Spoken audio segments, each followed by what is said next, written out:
ఏమి ఇచ్చాడండి? మిమ్మల్ని ఏంటి ఇచ్చాడు? బంగారం ఇచ్చాడు. ఎలా ఇచ్చాడు? దేని కింద ఇచ్చాడు? ఫైన్. ఏంటంట? తన రాష్ట్రం మీదకి, తన దేశం మీదకి, తన ప్రజల మీదకి, తన అంతఃపురం మీదకి యుద్ధానికి రాకుండా అతను ఆగిపోవటానికి ఇచ్చిన ఫైన్ అంతా 600 మణుగుల వెండి, 60 మణుగుల బంగారం ఫైన్ గా ఇచ్చాడంట. ఎవరికి? అసూరు రాజుకి. మీరు చెప్పండి, ఇంత వెండిని ఇంత బంగారాన్ని తీసుకున్న రాజు ఏం చేయాలా? ఫైన్ కట్టేశాడు.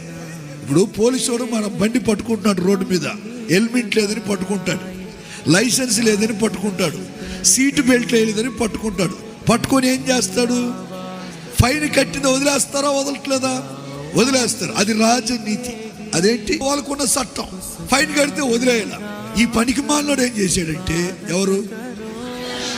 మిమ్మల్ని అడిగేది. ఈ పనికి మాలినోడు, ఈ చెత్త ఏం చేస్తాడు తెలుసా? డబ్బంతా తీసుకొని, అనగా మీకు అర్థమవుతుంది చెప్తున్నా, వెండంతా తీసుకొని, బంగారం అంతా తీసుకొని మళ్ళా ఉత్తరం రాశాడంట. ఒరే చూడా, నేను నీకు ఎలా కనిపిస్తున్నానరా? వెర్రి పుష్పలా కనిపిస్తున్నానా?